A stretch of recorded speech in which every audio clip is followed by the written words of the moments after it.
Nah, berikutnya adalah saya beri judul ini adalah tauhid tingkat tinggi. Tauhid tingkat tinggi ini saya mengacu kepada peristiwa yang baru saja, Hari Raya Idul Adha. Nah, kita bicara masalah Hari Raya Idul Adha mesti bicara masalah Ibrahim, Ismail dan istrinya.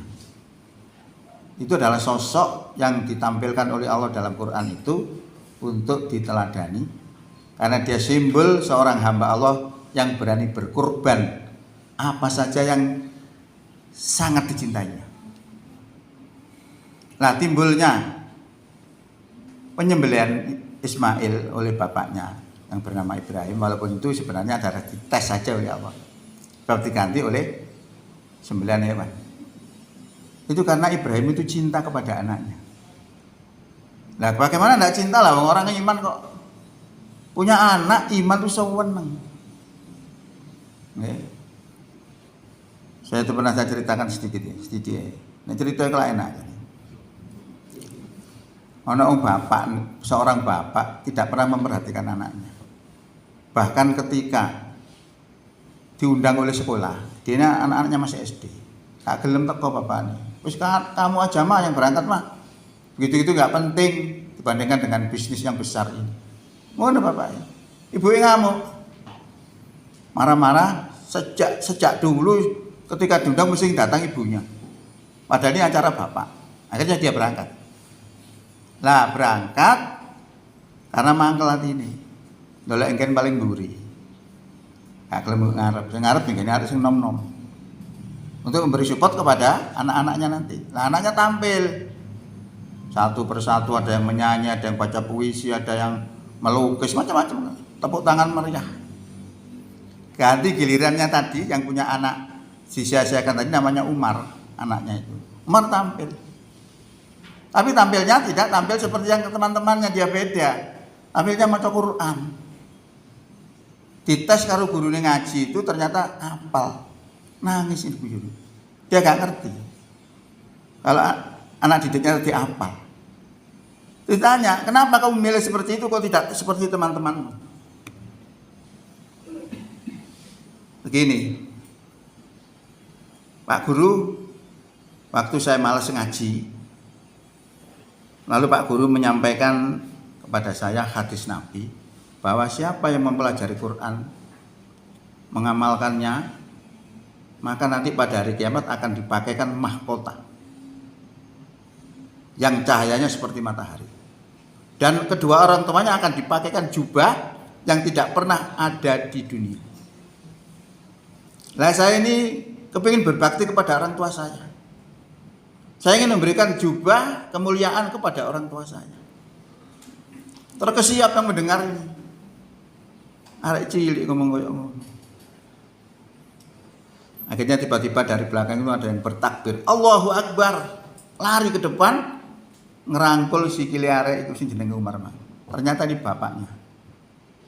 Dia menyesal getun, selama ini dia tidak pernah mengajarkan agama kepadanya, tidak pernah mengajari untuk membaca Quran. Tapi anaknya justru memikirkan dirinya. Loh, anak soleh. Luar biasa. Siapa gak seneng anak kayak ngono? Nah, ini tugas panjenengan semua juga begitu sebenarnya, karena kita dituntut oleh Allah untuk menjadi pemimpin. Ya ayyuhalladzina amanu, hai orang beriman, ku anfusakum wa ahlikum naro. Hai orang beriman, jagalah dirimu dan jagalah keluargamu dari api neraka. Sudah diingatkan oleh Allah. Maka kalau kita jadi orang tua, punya keluarga jangan dibiarkan. Usah karep arek-arek, jangan. Tidak punya prinsip itu anak itu harus dikendalikan kepada keimanan. Pokoknya gak dadi itu nomor loro.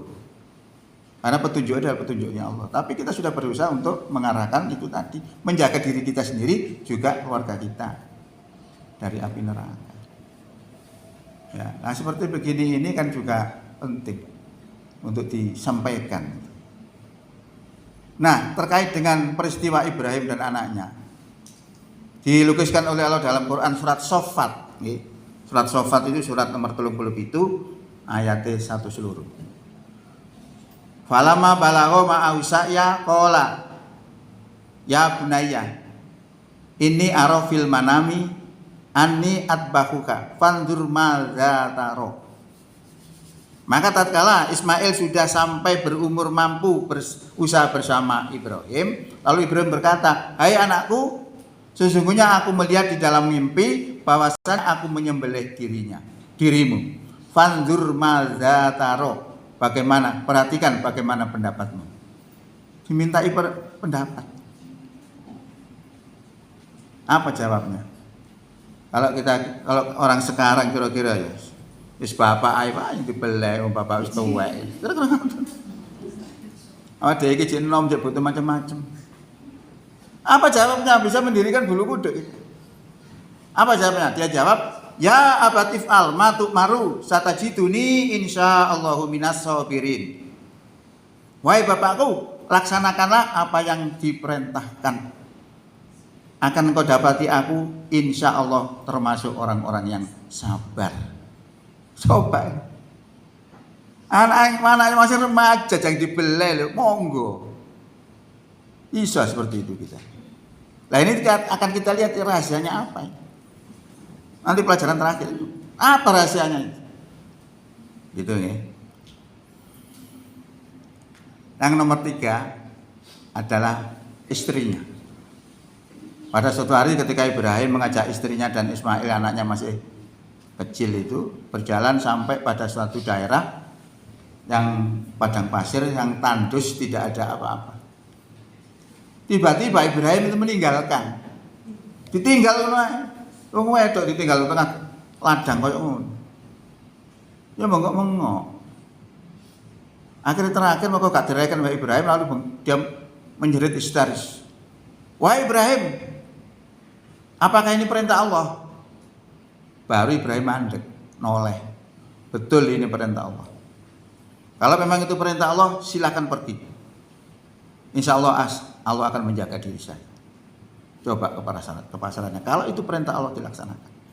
Nah setelah beberapa saat kemudian tidak ada makan, tidak ada minum, dia naik ke Gunung Sofa, mundar mandir Gunung Sofa sampai Marwah. Akhirnya dibuat ibadah haji yang namanya sa'i.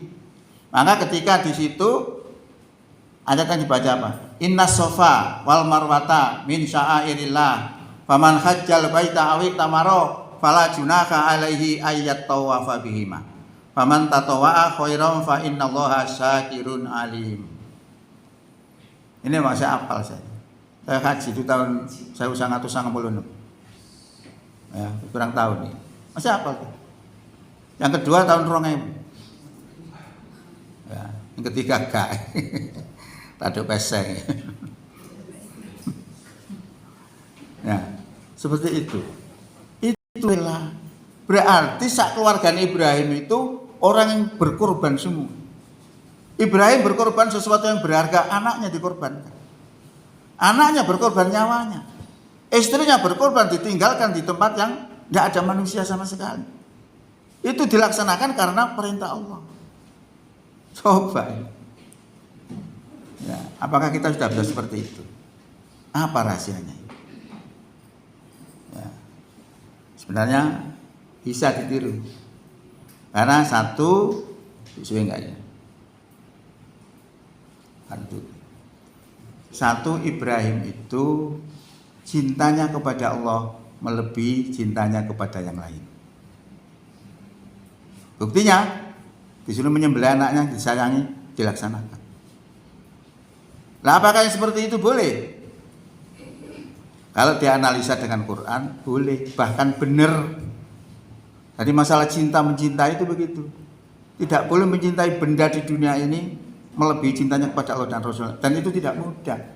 Kalau orang sudah bisa seperti itu, maka bisa merasakan lezatnya iman. Kenapa kita kadang-kadang tidak pernah merasa nikmat dalam beragama? Karena kecintaan kita kepada dunia melebihi segalanya. Kalau kita tidak mencintai dunia, tidak lebih dari segalanya, insya Allah akan dapat merasakan lezatnya iman. Maka Rasulullah pernah mengatakan, siapa memiliki 3 hal, itu akan bisa merasakan lezatnya iman. 1, mencintai Allah lebih dari segala-galanya. Nomor 2, mencintai seseorang karena Allah. Wah, ngeli. Ngomongnya gampang. Nomor 3, lebih baik dibakar dengan api daripada kembali murtad sesudah Allah memberikan petunjuk kepadanya. Siapa memiliki 3 ini akan dapat merasakan lezatnya iman. Nah, kalau kita kepingin dicintai oleh Allah dan kepingin diampuni oleh Allah, syaratnya ngikuti Rasul. Kul in kuntum tuhibbunallaha fattabi'uni yuhibbukumullahu wa yaghfir lakum dzunubakum. Katakan Muhammad, jika kamu cinta kepada Allah, ikuti aku. Ikuti Rasul. Yuhibbukumullahu wa yaghfir lakum dzunubakum. Niscaya Allah akan cinta kepada kamu dan akan mengampuni dosa-dosa.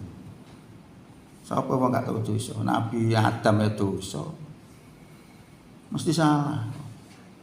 Cirinya begitu. Makanya di Muhammad itu gerakan-gerakan mengikuti Rasulullah. Maka namanya Muhammadiyah. Ono ya itu berarti pengikut. Nah, kadang-kadang dalam beragama beda, itu prinsipnya beda. Karena di Muhammadiyah itu dalam beragamanya tidak menambah-nambahi dari orang. Kecuali ada dasar dari Quran maupun hadis. Nah, apa yang dilakukan Ibrahim itu sebenarnya kalau dianalisis dengan Quran itu pas. Karena Allah mengatakan dalam firman-Nya begini. Kul in kana aba'ukum wa abna'ukum wa ikhwanukum wa azwajukum wa ashiratukum wa amwalun iktaraftumuha wa tijaratun taksawna kasadaha wa masakinu tardawnaha ahabba ilaikum minallahi wa rasulihi wa jihadin fi sabilihi fatarabbasu hatta ya'tiyallahu bi amri wallahu la yahdil qaumal fasikin.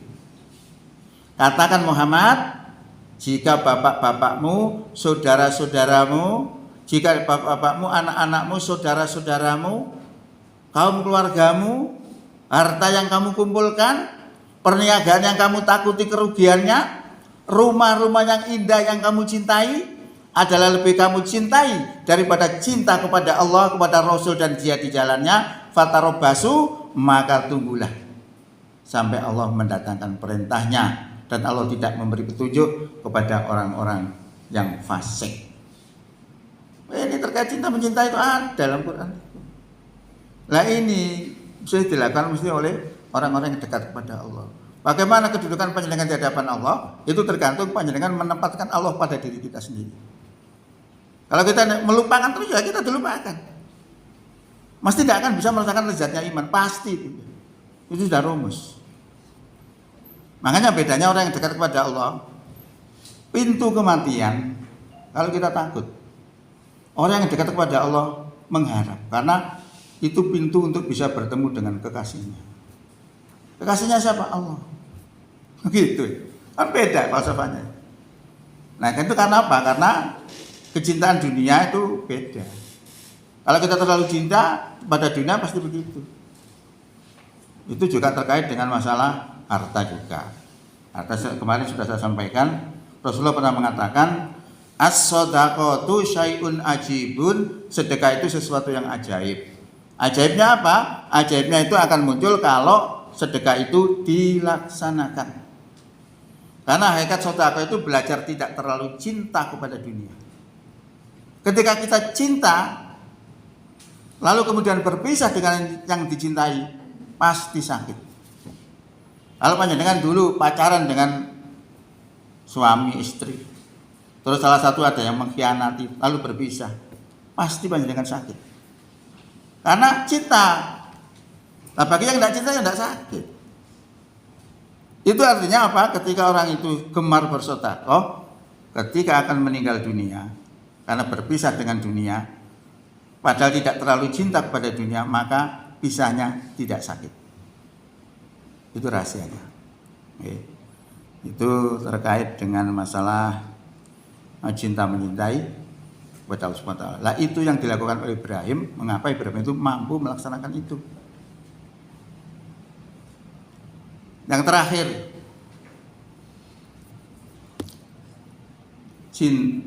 level imannya Ibrahim itu level ainul yakin. Ainul yakin. Karena level iman itu ada 3. level ilmu yakin, level ainul yakin, dan level hakul yakin. Ilmu yakin itu keimanan yang berdasarkan ilmu. Ainul yakin itu keimanan yang melihat kekuasaan Allah dengan mata kepala. Kalau hakul yakin itu adalah pertemuan nanti kita dengan Allah di hari akhirat. Kalau misalnya pada hari ini saya bilang ini mesti ada yang membuat, tak mungkin ada tiba-tiba ada kan? Ada yang membuat ya? Siapa yang membuat? Pabrik masih umum ya. Siapa beri opo, jenenge sapa karo. Tapi ilmu kita meyakini ini mesti ada yang membuat. Alam ini ada karena ada yang membuat. Wajib pikiran kita. Siapa yang membuat? Enggak tahu. Tapi diinformasikan oleh agama yang membuat itu adalah Allah. Itu masih ranah ilmu yakin. Saya bilang gula itu rasanya manis. Berasal dari tebu, digiling, lalu dikristalkan dan rasanya menjadi manis. Itu teori. Jangan meyakini berarti imannya masih level ilmu yakin. Sebelum panjenengan merasakan bahwa gula itu manis dengan lidah, itu akan beda dibandingkan dengan orang itu merasakan gula itu betul-betul manis. Nah, orang bisa merasakan gula itu manis dengan lidahnya sendiri. Itulah level ainul yakin. Kalau kita percaya bahwa Allah Maha Kuasa, itu secara teoritis, secara keilmuan. Tapi sebelum bisa melihat bagaimana Allah itu betul-betul kuasa dengan mata kepala sendiri, itu akan jadi beda. Kalau orang itu melihat dengan mata kepala sendiri bagaimana Allah itu Maha Kuasa betul. Nah, itu dilukiskan oleh Allah dalam Quran begini.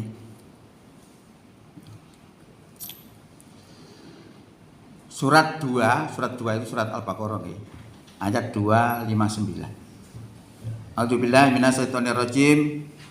Bismillahirrahmanirrahim. Au kallazi marra ala qaryati wa hiya khawiyatun ala urusiha.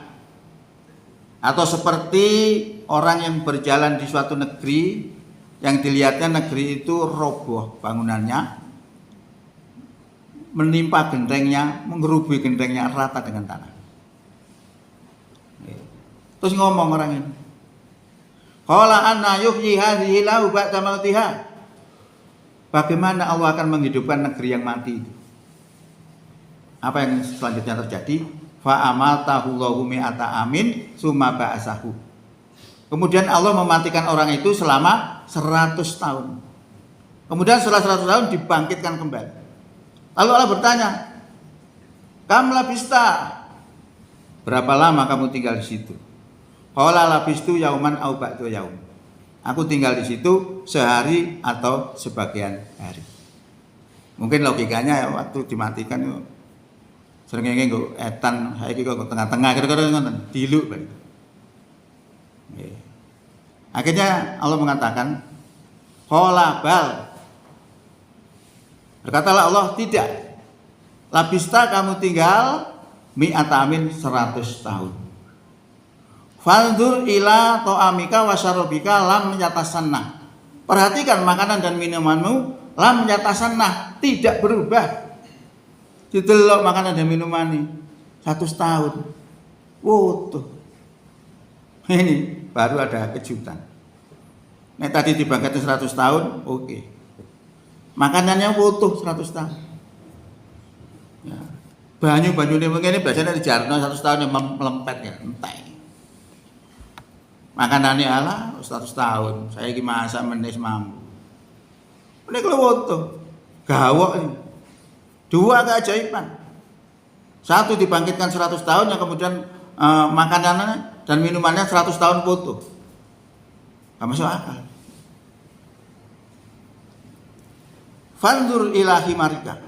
Lalu disuruh melihat himarnya. Didelok himari. Tadi tulang belulang, saonggok tulang belulang.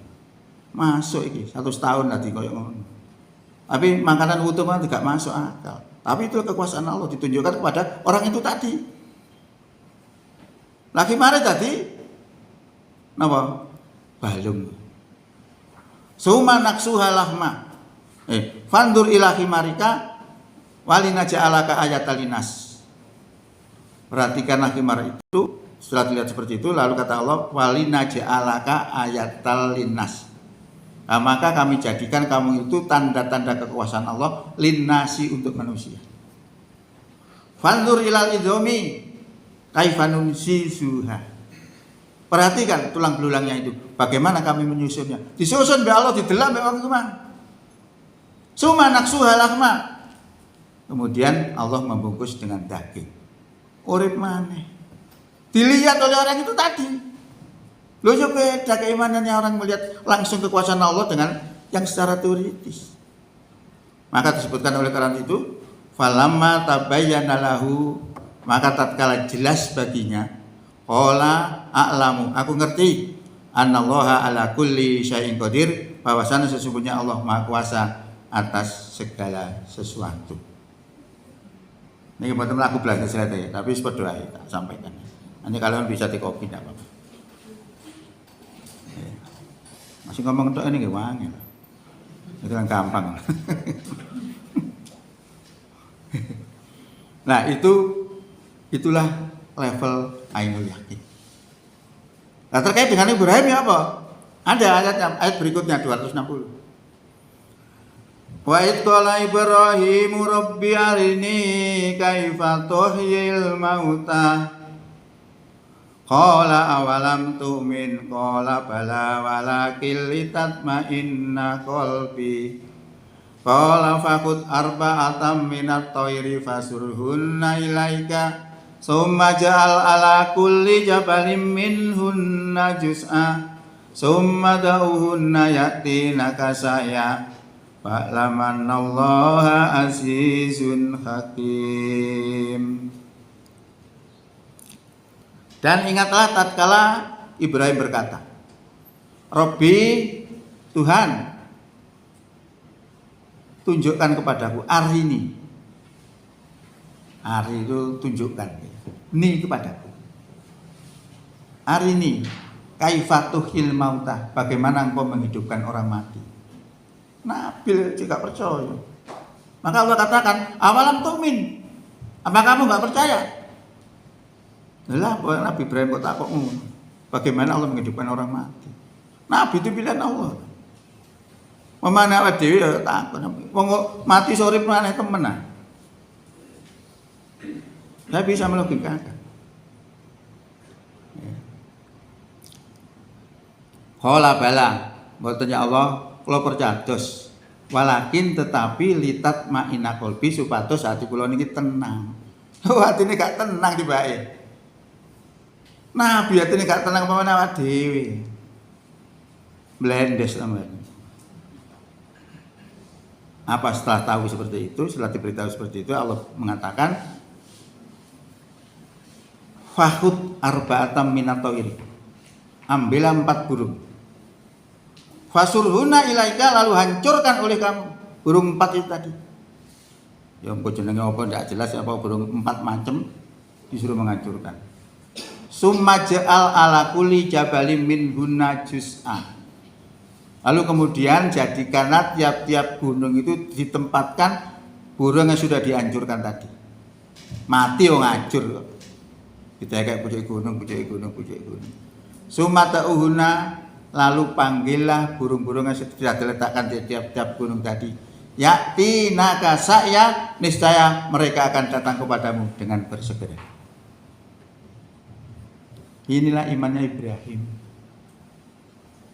Maka derajatnya seperti itu. Makanya kuat. Dia menjalankan perintah yang begitu dahsyatnya kuat. Kalau kita itu kan mesti milih-milih.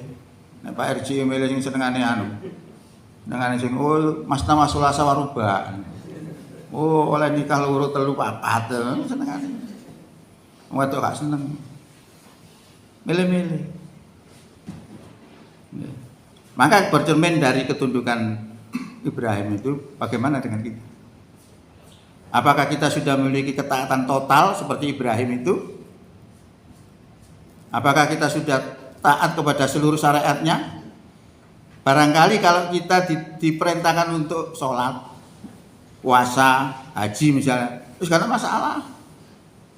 Dilakoni. Kita diperintah, dilarang untuk berzina, dilarang mencuri, dan macam-macam. Kita kerjakan.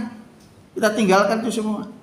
Tidak masalah, tanpa bertanya kenapa itu dilarang dan kenapa itu dihalalkan. Tapi ketika panjenengan diperintahkan untuk melaksanakan syariatnya yang terkait dengan pemerintahan, pendidikan, ekonomi secara Islami, abot. Padahal Ibrahim itu kan beli anaknya dilakukan. Yang namanya Rasulullah itu dihujat seperti itu, dimusuhi, akan dibunuh juga, bahkan diiming-iming wis mandek kok aja berdakwah. Kon njaluk apa? Njaluk sing senengane menungso napa? Apa jawab Rasulullah? Seandainya kau letakkan matahari di tangan kananku dan bulan di tangan kiriku, saya tidak akan berhenti untuk berdakwah. Itu tekad-tekad mereka coba. Ya, kita diperintahkan seperti itu abot. Karena kita paham Islami 5 itu. Syahadat, sholat, zakat, puasa, haji. Wes itu. Di luar itu karena urusan. Makanya enggak pernah giroh kita. Ketika umat Islam dihina, di Quran diinjak-injak, enggak pernah tergerak hati kita. Karena apa? Kecemburuannya enggak ada. Kecintaannya enggak ada. Lah orang cemburu itu karena cinta. Kalau kita melihat Islam diinjak-injak kemudian kita marah, itu sebenarnya punya giroh, punya kecemburuan.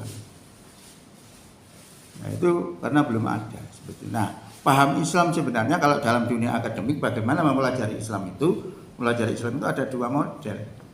Pertama, model normatif belajar agama itu dari sumber teks aslinya.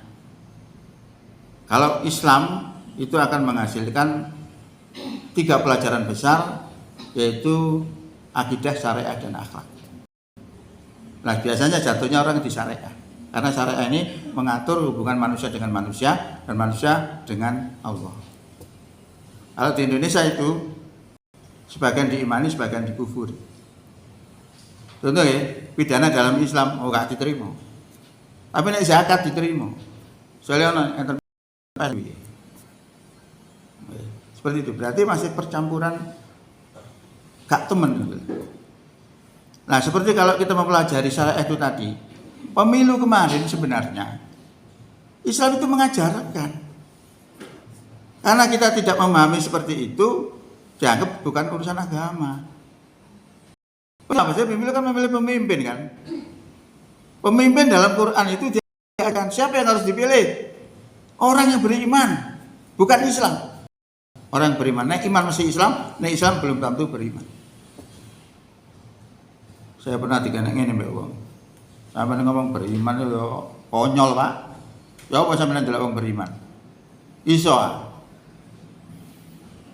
Saya jawab. Nek gak duwe ilmu ya karo. Nek duwe ilmu ya ro. Ilmunya menjelaskan bahwa iman itu adalah iqraru bil lisan wa tasdiqu bi qalbi wa amalu bil arkan. Iman itu diucapkan dengan lisannya, dibenarkan oleh hatinya. Antara ucapan dan hatinya ini sinkron. Cocok. Ono tak? Mulut dengan hati tidak cocok. Ya ada nih maling ngecekel. Dan kami ngomong ke hati ini ngomong iya. Apa nih iman itu cangkeme ya, hati ini cocok. Lalu wa amalu bil arkan.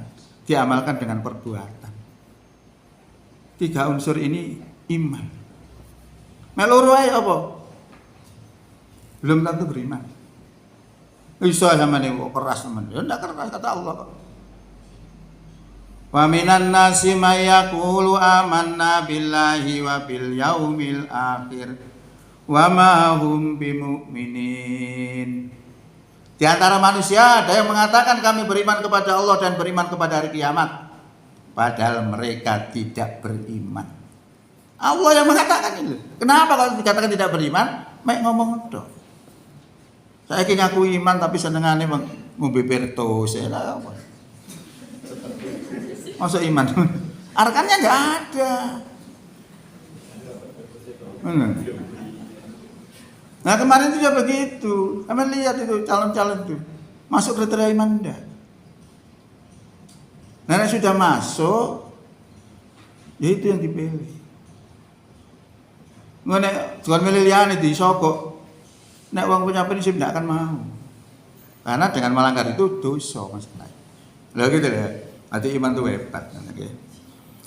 Pun. Lu keliwat ya. Selesai masih ada tugas lagi. Ada 2 pertemuan lagi ya. Jadi intinya bahwa dalam kehidupan kita ini yang terpenting adalah menyadari bahwa kita hidup di dunia ini punya tujuan. Apa tujuannya? Beribadah. Wa ma khalaqtul jinna wal insa illa liya'budun. Tidaklah kami ciptakan jin dan manusia kecuali supaya menyembah kepadaku. Dan yang harus diperjuangkan adalah keimanan. Karena dengan keimanan ini segala persoalan kehidupan selesai. Betul, bisa dirasakan. Apa yang ada iman luar biasa. Jadi makanya saya tanamkan ini bisa untuk sanggup bekerja, nah iman wes segala masalah. Kita bekerja kok seorang ibadah gak mesti sholat. Ibadah dalam bentuk amalan-amalan lain banyak. Berbakti kepada istri, berbuat baik kepada berbakti kepada suami. Wali, doa ya jadi wali. Itu ibadah. Oke? Kalau kita terapkan seperti itu insyaallah enak. Pun ngoten mawon nggih. Mudah-mudahan manfaat ini tak gerak belas nggih. Engko panjenengan bisa tak kei kopi ini nek kepengin monggo. Intinya ya sudah itu kok tak ringkes. Ada ketika kepala ini ya angel mesti ringkes itu gak gampang gitu loh. Pun mudah-mudahan manfaat bila taufik wal hidayah. Assalamualaikum warahmatullahi wabarakatuh.